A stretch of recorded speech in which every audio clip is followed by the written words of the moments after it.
Welcome to the Cabral Concept, where board-certified naturopath and integrative health practitioner Dr. Stephen Cabral shares how he was diagnosed at the age of 17 with a life-altering illness and given no hope for recovery. It was only after studying and traveling all over the world did he discover how to combine ancient Ayurvedic healing practices with state-of-the-art naturopathic and functional medicine to fully rebalance the body and re-energize it with life. It's time to discover how to get well, lose weight, and finally feel alive again. And now, here's your host, Dr. Stephen Cabral. Hi, everyone, and welcome back to the show. We're here today with our first Cabral HouseCall of the weekend.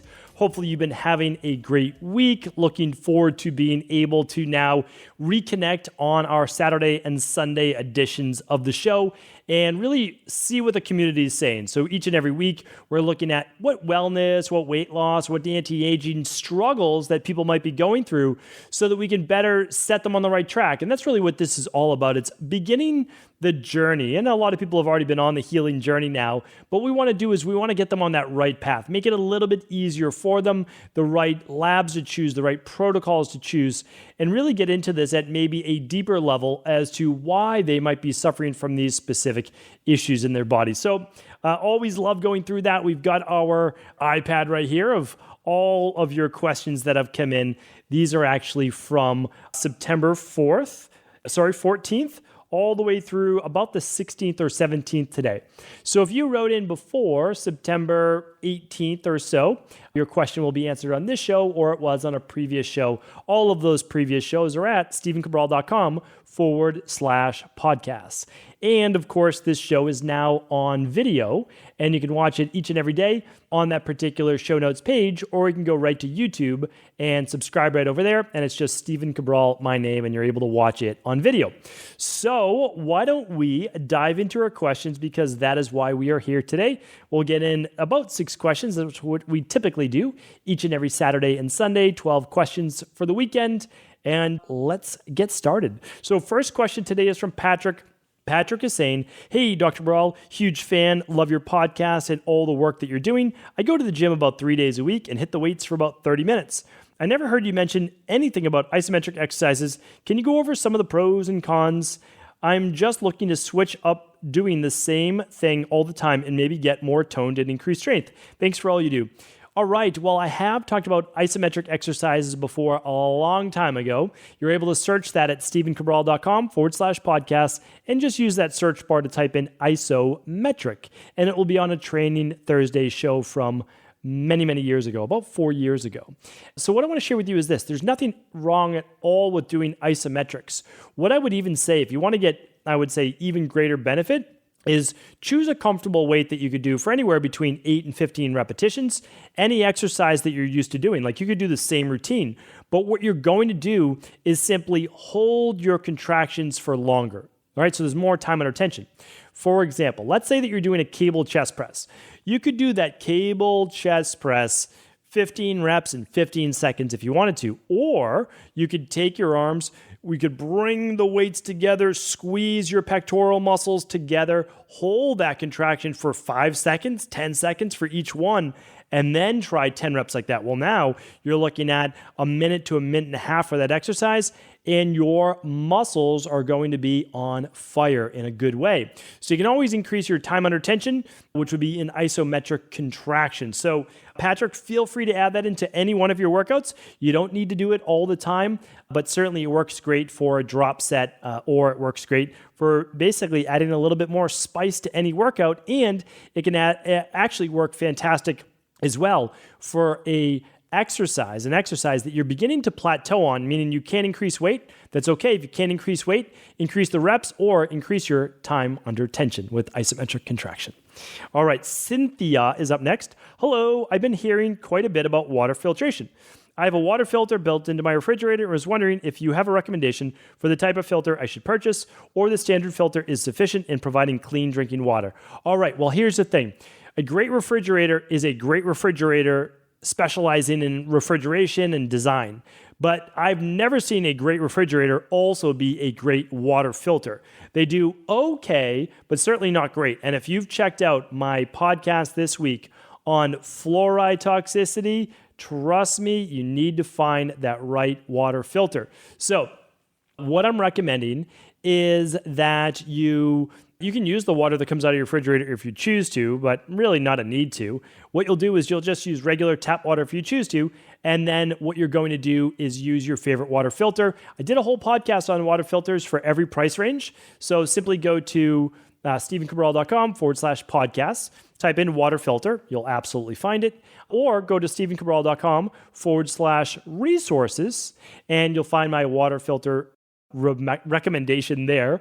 Or you can go to cabralsupportgroup.com and say, hey, everybody, I can't find Dr. Cabral's podcast on water filters. Can you let me know what number it is? And we'll help you there as well. So no matter what, we'll help you get started. And I break down all the different variations from the kind that you can pour to countertop to reverse osmosis to whole house filters. So there's a little bit for everybody right there. Thanks, Cynthia. Liz is up next. I'm currently in the midst of my second round of the 7-day detox and love it.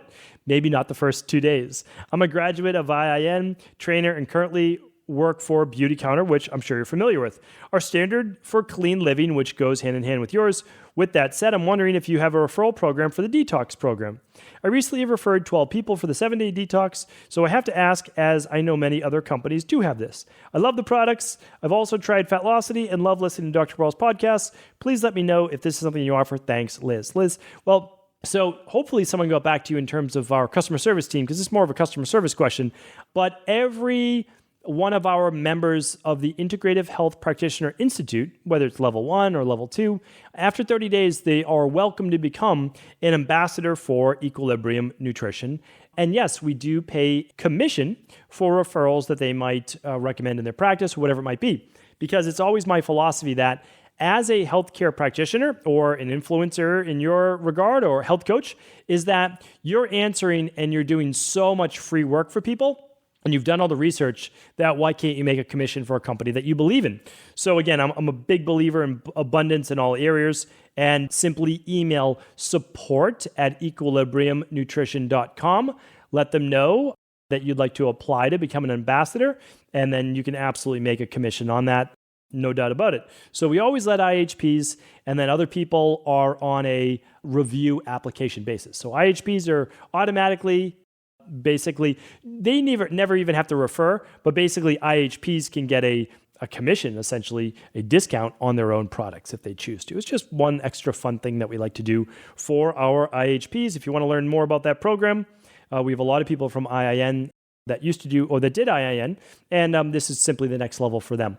And that's at integrativehealthpractitioner.org. We do complimentary phone calls every single day, discovery calls to let people know more about the program. You're welcome to sign up for a discovery call to see if it's the right fit for you. Thank you, Liz. Melanie is up next. Hi, Dr. Cabral. Thank you for helping me and my family transform how we feed and take care of our bodies. I subscribe to numerous wonderful supplements on equilibriumnutrition.com. Can you please help me with the rarely discussed and horrible tonsil stones? I know you don't have your tonsils, so you probably don't have any experience with these. However, I still have mine and struggle to stay on top of expressing these from the back of my mouth. Is there anything I can do to control their formation? You're right. I don't have my tonsils. I don't have my adenoids. Those were basically removed, cut out of my body, tore out of my body at a young age. And then my adenoids again, believe it or not, at 21 years old. So I had the joy of being able to remove whatever was still left at the age of 21, and then probably it happened at like 8 or 9 years old when I was younger. But of course, I've worked with tonsil stones because I do have a natural health practice and see many, many people in my practice. I believe I've already answered this question. So I'm going to try to do what I can't do as well on this little iPad here, but I am going to go to stephencabral.com, and I'm going to look up tonsil stones, because I believe I've answered that question before. So let's see if I did. All right, tonsil stones, episode 989 and episode 457.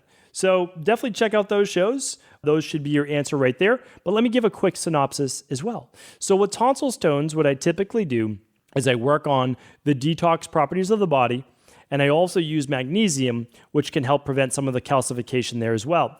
So there's 3 ways to do it. Detoxification, of course, fixing the gut, removing the food sensitivities, whatever's still causing inflammation. So that's a big one.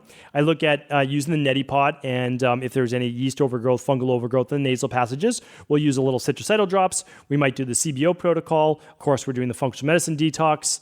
What else can I tell you about that? And we're doing the throat sprays as well. So we're using the maybe like a nutribiotic throat spray, which contains zinc as well as grapefruit seed extract. That can be a great one. Also gargling with what's called fire cider or fire tonic. Doing that in the AM, doing that in the PM. Both of those things work. And you can also swallow that after you're done gargling if you want, or just spit it out if it's too strong for you. So those are some great places to get started. You definitely want to paint the tonsils though, not just, yes, you want to work internally, CBO protocol, neti pot, remove food sensitivities, run your labs for sure, the big 5, or at least the gut-based ones, and a detox, yes, and then magnesium, yes, to counter the calcium buildup. And then you want to also paint the tonsils, we call it, but by just spraying some echinacea, propolis, zinc, grapefruit seed extract, something. I've gone through many throat sprays before of what's going to help those tonsils as well. So hopefully that's helpful. And again, that fire cider works great as well. All right, let's get to our next question. Serena is up. Hello, Dr. Rawl. I'm about to have my first colonic ever, and I really want to make the best out of it. I want to flush away as much yeast, bacteria, parasites, toxins as possible. Do you have any tips on foods and supplements to use prior to the procedure in order to get this waste moving and maximize the detox? Also, is there anything else that you would advise on doing prior and after colonics as far as diet, exercise, lifestyle is concerned? Thanks in advance for your help, Serena. Okay, so well, what I recommend is that, remember, and I did a big explanation of this on an IHP monthly question.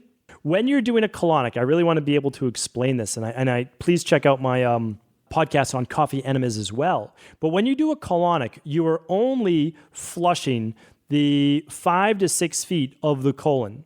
So all your intestines are about 26 to 28 feet, but you don't actually get water into the small intestine, which means it would have to move through the ileocecal valve. So the cecum is the first part of the large intestine, also known as your colon. And then there's a valve that moves then to the ileum, and it's a one-way valve. At least it's supposed to be. It can be open actually with what's called ileocecal valve dysfunction, where that can then lead to SIBO and bacterial overgrowth with some people. So there's a couple things you should know about colonics. One is that I always recommend working with a practitioner rather than doing the machine-based colonic. And the reason is that the machine-based colonic, it's allowing water to always trickle in and waste to always come out. The problem with that is it's really only going up maybe 18 inches to 2 feet. When you work with a qualified colon hydrotherapist, is what they're called, they're able to do massage-based techniques on your colon. Much of it is Ayurvedic-based in nature. And it then enables them to get more water in, and then they allow you then to empty your colon. So then all the waste comes out. Then they allow the water to filter back in, goes a little bit further, and then all the waste comes out. And they keep repeating the process for about an hour. And so by the end, sometimes in your first session, sometimes it doesn't happen to your second or third, they're able to get all the way to the end of that colon. So they move up the descending colon, they move across the transverse, and then they move down the ascending colon, so kind of in reverse. And they do that through, again, gravity-fed water or a different type of machine. So the process enables you to wash and actually tonify the colon itself. Now, there's a lot of controversy, obviously, behind this. I don't have a problem with it for about 3 to 5 sessions, 3 to 6 sessions, when you're going through something like the CBO protocol or you're trying to remove stuff from the colon. But remember, it's not going to move on the small intestine, so it doesn't do anything really for the SIBO or a lot of the yeast overgrowth there, et cetera. What it does is it works on the colon. So if there are things going on in the small intestine, it really doesn't touch that. So there's that part to it. Certainly it works with fecal impactment and maybe some of the biofilms there. So again, I'm not against it, but I don't typically recommend them for ongoing use. Like once you get your microbiome balanced, then I don't necessarily recommend going back. Now, coffee enemas are a little different. Coffee enemas are really about liver detoxification rather than the colon emptying, okay? So what do I recommend after a colonic? Well, I would recommend the Clean Gut Probiotic. So there you go. So certainly you can do an intestinal cleanse, the week before you go for your colonic. So basically ending a couple days before your colonic. And that will help with the passage because that actually hits the entire intestine because you're using it orally. If you want to find the intestinal cleanse, you can simply go to equilibriumnutrition.com. And then, yes, I would use the clean gut probiotic and maybe even the healthy gut support to heal and seal and add more good probiotics to the colon and the small intestine. So again, there's no treatment protocols here. There's no diagnosis of disease, no cures. We're not talking about that. We're talking about good, healthy, natural living. So, Serena, hopefully that was helpful. Let's get in one more question from Anna. Anna says, "Hi, Dr. Cabral. Have you ever seen a correlation between your period and eczema and rosacea? I've noticed that I get the worst flare-ups at the exact time every month. Is this even possible?" Anna, thank you for writing in. Not only is it possible, it's actually quite common. Now, there's a difference between common and normal. So it's not normal, but it is very common with a lot of the women that I work with in my practice. And again, I oversee all of these labs, of course. So here's what I want to share with you, is that there is the follicular phase of a female cycle. There's ovulation. There's the luteal phase. During those phases, we have higher ratio of estrogen to progesterone, and then during ovulation, we're starting to get an uptick in testosterone, and we're starting to get that spike then in progesterone. Then during the luteal phase, we're supposed to have a greater progesterone to estrogen ratio. So all of that is supposed to be how it works. It doesn't always work that way. So what happens is with estrogen dominance, which happens in many women, and it's really felt about a week or so before you do get day one of menstruation, before your period begins, is that you'll see a flare-up in skin issues. You'll see a flare-up in sometimes bloating, irritability, lower mood, depression. And the reason is that there are massive changes within the body, and there's also this dysregulation between estrogen and progesterone. Now, that estrogen dominance also affects the liver. Okay, so it kind of backs things up, creates more inflammation, and it can affect the thyroid as well. So now you have this lowered metabolic rate, you've got excess inflammation in the body, and now for you it's showing up as psoriasis or it's showing up as eczema and rosacea. So eczema and rosacea are obviously inflammatory-based issues. They can have many deeper levels of issue as well. And I would look at running, just for you, the stress hormones mood and metabolism test when you get the symptom flare-up. And I would run that along with the starter kit ideally. And that would be a great telltale sign of what the underlying root causes are to what's causing you to have these flare-ups. So, Anna, hopefully that was helpful. You know what? We did it. We answered 6 questions today. Excited to be able to reach out, speak with our community, hopefully give them a good place to get started. Always happy to do follow-ups as well. And of course, you can ask your questions for daily answers. We're about 4 or 6 weeks behind on the Cabral HouseCalls, but you can get daily answers over at cabralsupportgroup.com. And just wanted to, again, thank all of you. Please, of course, continue to share this show, share this information with anyone you believe it could serve. And don't forget, tomorrow, I'll be back answering more of our community's questions. Take care, everyone. I want to sincerely thank you for your support of this podcast. I couldn't do it without you, and I mean that. I truly do. I also want to make sure you knew that we now have multiple ways for you to find your answers to the most difficult health, wellness, weight loss, and anti-aging questions. You can find podcast-specific topics like thyroid, adrenal, hormones, sleep, digestion, Ayurveda, and many more at stephencabral.com/podcasts that will then link you to your favorite Apple, Spotify, and other podcast players. Plus, all new podcasts and weekly exclusive video content is being added to our YouTube channel at youtube.com/Stephen Cabral. And that's Stephen with a PH. Head on over and subscribe so that you don't miss any of the exclusive content. Lastly, if you've ever found any of my podcasts or books to be helpful, I would really appreciate it if you could leave a review on iTunes or your favorite media player for the podcast. Rating and subscribing to the YouTube and podcast allow me to reach more and more people and help spread my mission of healing throughout the world. Thank you again for being a part of this movement.